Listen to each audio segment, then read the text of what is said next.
So, good evening, everyone. This is the 20th session of Emoti-kaun series, and today I am taking the reins of this horse, if I can say so. Hema is not well currently, and she's on her way to get better. But till then, I'm holding center stage. And any question that you have, feel free to ask. Hema can always type the answers or speak in the way she's managing to speak. But we'll miss you, Hema. I miss you already. Okay, so today's session, we decided we'll talk about flow. Life is all about flow. And in that flow, we figured out, oh, what to do now when Hema's lost her voice. So we are here to actually ask, when we say that we flow in life, does that mean that we have no control over the things that happen? Is it all uh, a game of destiny? Is it preordained? And we just have to go along with the flow. What is it? So, to begin with that, I thought maybe I can share a little bit about how the mind works because we experience this life on this planet with our body, and our mind is an integral part of that. I have a small presentation to share with you just to understand how the mind works. It's called Theory of Mind. I am Sowmiya Bhas. Sorry for not introducing myself. I'm not used to this. And I am also a trainer for hypnotherapy, which is conducted and shared by ACA, Institute of Hypnotherapy. So, what I'm sharing with you is one of the models that ACA follows. It is by Dr. John Kappas, who's the one who made hypnotherapy so popular after a very long time in the Western world. Dr. John Kappas is the person who is well known for bringing it back to life. So I'll just share this presentation and we can discuss it about what is it, what is the flow that we're looking for. It's a free flowing session, so whenever you feel like jumping in, asking a question, please feel free to do that. Okay, so, you know, just a small cartoon which hit the note for me today and set the note also is to say that, we live only once? Well, Snoopy, always the wise one, he's the one to say that no, we die once, but we live every day.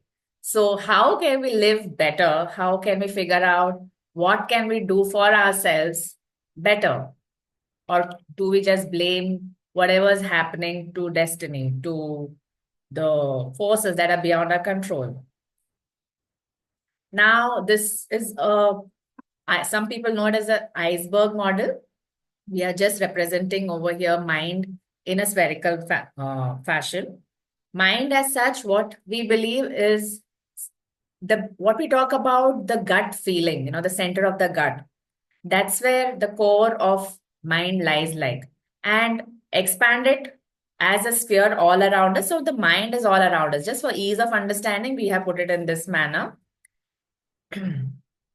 The mind, now you divide it into the conscious mind and the subconscious mind. Now, conscious mind is only 10 to 12% of the entire mind. That's the part of your mind that thinks, logics, analyzes, feels, decides. Everything that you do in your awake state is what your conscious mind does.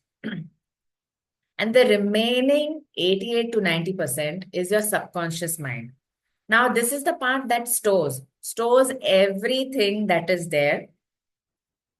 So it is about 9 times bigger than the conscious mind and 6,000 times more powerful.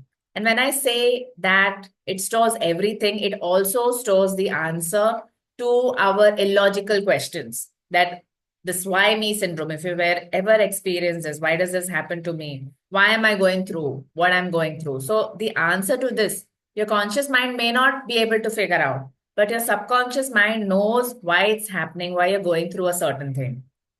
And it is also the part which is divided into the modern memory and the primitive mind. Now, when I talk about primitive mind, it is the part that has all the database of the past lives that we've lived.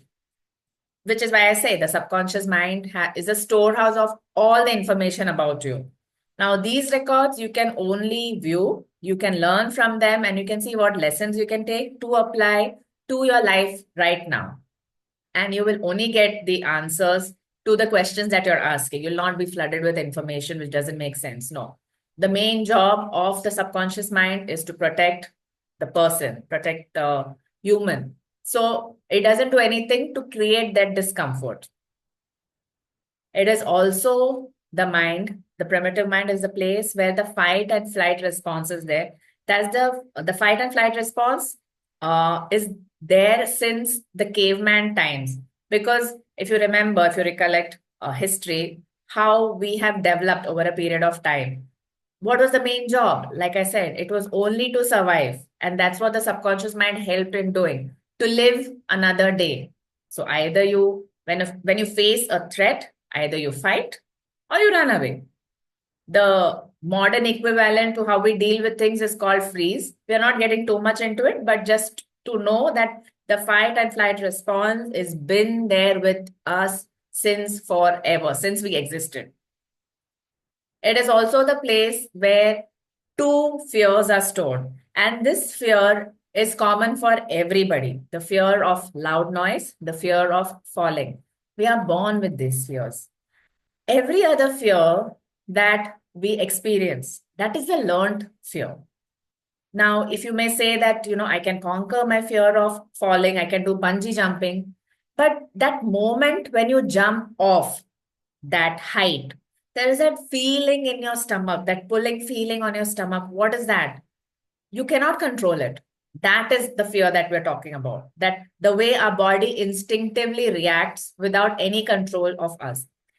Which is what the subconscious mind is in charge of everything that you cannot control consciously, like your breathing, your heartbeat, the way our autonomous nervous systems work, all our internal functions of each organ. We cannot control that. That's the job of the subconscious mind. And these fears are also part of that. We don't control that. We can overcome any other fear which is there. Except for these, our body will still react to a loud noise, to if someone pushes you, that jerk, that which is there, we will still react to it. That's the fear that I'm talking about.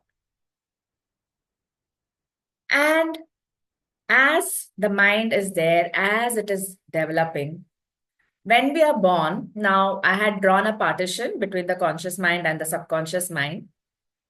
Up to the age of 8, there is no barrier between it. I have named it as the critical filter. Now, critical filter is something that develops during the age of 0 to 8, which means that after a certain point, after a certain age, all the information that goes into the subconscious mind gets channeled, gets filtered. Up to the age of 8, everything that the human experiences, a child experiences, goes in directly. No filtering out. The child may not be able to make sense of it, but it gets stored in. So in case if ever there is a time where it has to make sense of it, it will throw back that information, and that's when the child makes sense, because the language, the meaning to a certain word, certain experience, at that time, the age between 0 to 8, the child may not get it. But when the child learns, grows up, and as an adult experiences a situation, it makes sense. Like, for example, there is this child who was premature, and he was kept in the NICU ward. And the nurse was transferring him from one crib to another crib. She made a statement to a coworker saying that I don't think this child is going to survive. And that's it. This child grows up, he is about in his 30s, and one day he goes to visit his friend who's delivered a baby in the hospital. As he passes the hospital, he sees the ward, he goes by, he visits the child, he comes back home, everything's fine. But the next day, when he wakes up, he has this this weird feeling that something's going to happen to him. He's not going to live. He's not going to survive. And this person has never been to a hospital before. He's in very good health, but he still has this feeling that he's not going to make it. So, what is that? What to do? What to do? And he does all his tests. He tries all the medical things that are required to be done. Everything is fine with him physically. Then finally, he goes to a therapist, a hypnotherapist, to figure out that when he was to actually remember that memory of what the nurse had said. At that point of time, it didn't make sense to him. But now the visual of the NICU was still in the child, that young premature child. And it triggered when he walked into the hospital, that memory triggered. That's what we're talking about. So everything gets stored and it makes sense when something of related nature happens in your life. That's the job of the critical filter. It just lets everything in. So critical filter, on what basis is it developed? It's developed on your socio-economic culture, your economic background, your educational background, and your religious background, which means this filter is not the same for everybody. Even when you have twins in the family, they may not have the same filter because this forms the basis of your belief system. Your belief system, everything that you do right now, everything that you believe in right now is based on this, on your critical filter, on the way it's developed through the ages, through the years. Critical filter is divided into your critical consciousness and your critical subconsciousness. Part of it is in your conscious mind, part of it in your subconscious mind. Now, in the critical conscious mind is your layer of judgment, okay?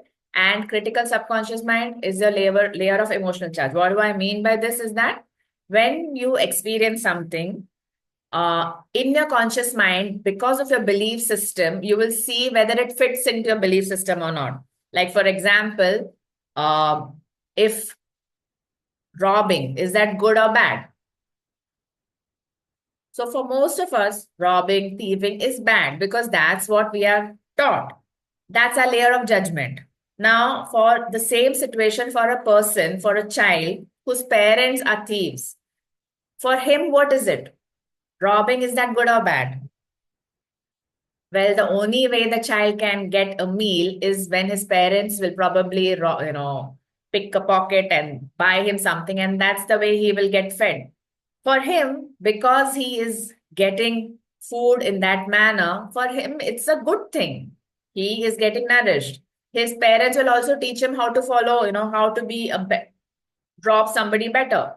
For him, it's a good thing. So, because the way that child has been brought up, because of his year programming and the way we are brought up, that's what makes a difference. So, there is nothing such as good and bad. It's just the experiences, the belief system that we've built up over a period of time. That's what makes it what it is. That's what I mean by layer of judgment. And if that good, like an act, if you have categorized it, whether it makes sense in your belief system, does it evoke an emotion in you? If it evokes an emotion, a good, bad feeling in your body, that's the part of the critical subconscious mind. If it makes sense to you, then now the subconscious mind will accept it and it will file it as per the categories it's made. So in the mind, again, in the subconscious mind, there are many folders of all the experiences that we have had. And over a period of time, the more we have a similar kind of experience, a similar kind of feeling, we categorize it, we folder it up in that particular labeled folder, whatever it is. Like, okay, I've dropped something, I've had food, good. So I've filed it in that folder. Now, how does the conscious mind get all the information so that this filtering can happen? In 4 ways. It happens through our body, through our environment, through our conscious mind, and through our subconscious mind. So information comes in through these 4 ways: the environment, the body, the conscious mind, and the subconscious mind. Because at any point of time, all these things are always in play. For example, if we are sitting here in this Zoom meeting, the place that we are in, it's giving us input. That's the information that's going in. Our body, I'm speaking so much, my throat is feeling dry. That's an input. Our conscious mind, I am trying to recollect what I'm supposed to say, which is thinking, recollecting is part of the conscious mind. That's an input. Subconscious mind, I'm thinking also about how did this kind of topic go the last time I spoke about it. And yeah, I had that kind of response. So at any point of time, I have so much of information coming in. All this information is passing through the conscious mind and it's getting filtered to to actually get filed into wherever it needs to go. And all this information comes at us at 4,000 message units per minute. So how do I come to this figure? Well, this is through the research that Dr. John Kappas has done. Some people may have a higher tolerance, um, like an air flight controller, uh, or a nursery school teacher, or a traffic policeman, or someone who plays video games because they have so much of stimuli coming in. So they can take in more information at a certain point of time. Information comes in, but the thing is, even when information comes in, there is a threshold to which it can filter at. So sometimes what happens is the filter gets clogged because we have so much of information coming in and we don't have enough time to filter it out, to sort it out. So when too much of information comes in, we are not able to sort it out, which means information is not coming in. Information cannot go up. You cannot recollect, which is what happens when you are preparing for an exam and you've not slept the entire night. Too much of information. You go to write, maybe you don't remember what you have studied. You remember what you studied immediately, but not what you have studied maybe 2 days ago because your filter is clogged. Now you can unclog this filter, which is the venting process. How does it happen? One of the ways it happens is by going to sleep. When you go to sleep, you have the dream cycle that happens. And when you dream, you tend to filter out, open up, unclog the things that is not required by you anymore. And what you require gets filed into folders. Now, what is the pain folder and what is the pleasure folder? Whatever we have experienced and what we are familiar with, what gives us a known feeling is your pleasure folder. So if you like chocolate and you feel good eating it because the first time you ate it, you felt good. Second time you ate it, you felt good. It gets filed into your pleasure folder. You know the taste of chocolate. You know how it is going to make you feel. Smile, maybe, feel happy, energized, pleasure. Similarly, if you have a dislike of cockroaches, for example, or lizards, where do you think it will get filed? In the pain folder or the pleasure folder? Any guess? In the pain folder. Hema knows this. She's just being supportive. Thanks, Hema. It gets filed into the pleasure folder. Why? Because we know how it feels to dislike this particular thing. We know what it feels like to see the cockroach. You have the image of a cockroach, you have the image of the lizard in the mind, and you know the feeling it evokes because you have experienced it before. So even though it's not a very nice feeling, but since you know the feeling, it's a folder for the pleasure side of the part of the mind. Pain part, the pain zone, is everything that you have never experienced before. This is the reason why we get stuck in repeating patterns, in doing things over and over again, which don't yield any result for us. So if a person is stuck in an abusive relationship, because they have experienced it so many times, how does it feel like to get scolding from the partner or bad word from the partner or even hit? It knows what it feels like. She or he knows what it feels like.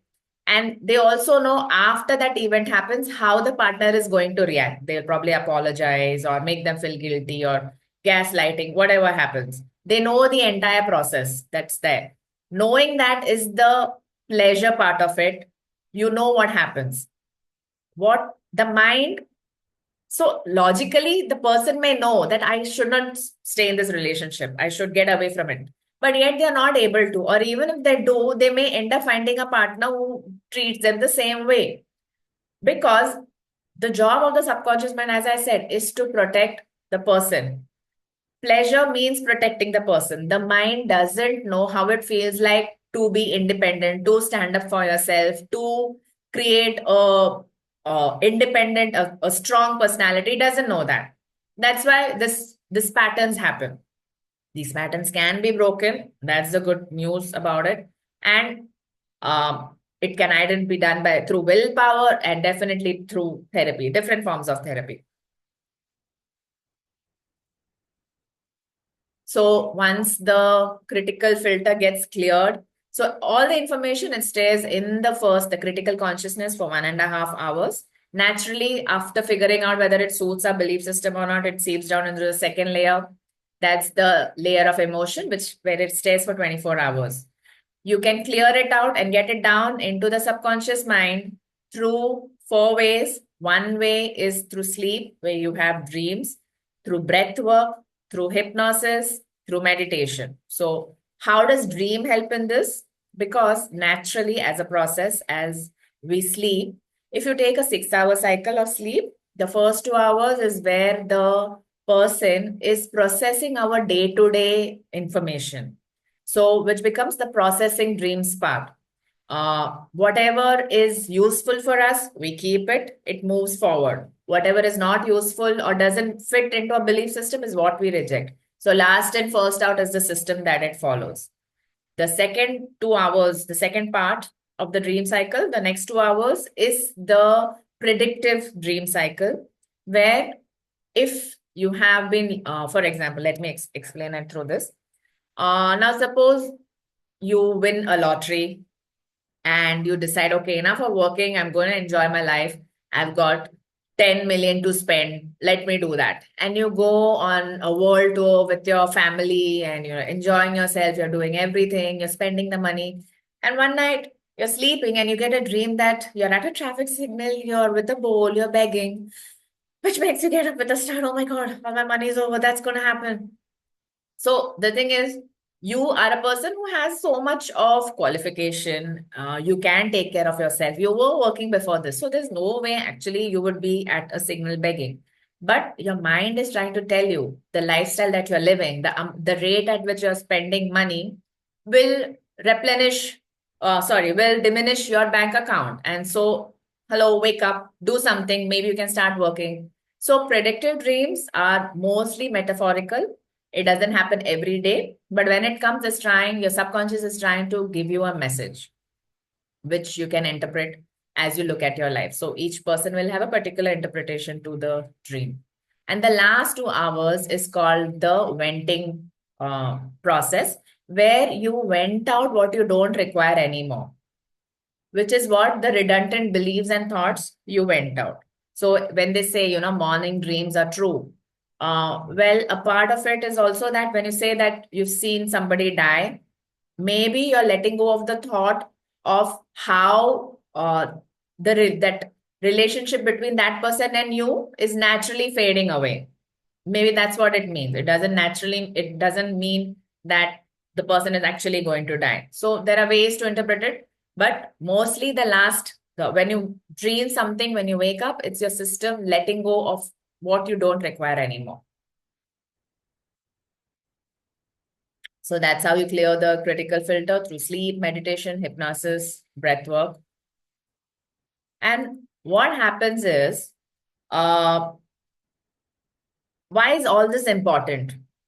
Now, we can change our lives by deciding on something. That's called willpower. Okay. And when we say that we have certain patterns, we can break that pattern. Like, for example, smoking. We can break that if we have that kind of willpower. It doesn't always work. Why? Because when you are saying now, rules are something that your conscious mind is making. Okay. You are thinking that you need to follow a certain system of living. Experience is what is stored in the subconscious mind, and experiences are 6,000 times more powerful than any rule that you can make. So, when as a smoker, you decide not to smoke anymore, your rule is, I don't want to smoke anymore. But so far, you've not had any experience of what it feels not to smoke, because smoking may also lead other things, get other things to you. Like you may have a good friend circle, you've experienced great times with your colleagues, because just because you all are sharing good times over a smoke. So when your rules and experiences don't match, is when you are in that zone of not feeling all right, and we feel stressed out as a result of that. We feel uncomfortable, we have anxiety, there are so many things which are happening in our mind, we cannot figure out what's happening. So somewhere we've made a rule of being a certain way, but we don't have that experience of living that certain way, which is why that mismatch happens. And then what do you do? Like I said, you can either fix it with your willpower. Willpower is part of your conscious mind. So you put your heart to it, anything is possible. Or for those who require a little bit of help, we are there. Different forms of therapy is what you use. This is how the mind works. That's what I wanted to explain in a summary. But just a minute, let me just stop sharing. So, yeah, so I hope you have an understanding of how our mind is working and why do we make the decisions we make? Why do we have the patterns that we are living? And when this is what is happening, what do you say about flow of life? Where is this flow coming from? Now, that's the question that we are heading back to. The flow is there. Now you know this information. Now, what do you do? So when something is happening, do you choose to take control and go a certain way? Or do you fight it and say that, I don't have any control? Anyone has anything to share for that?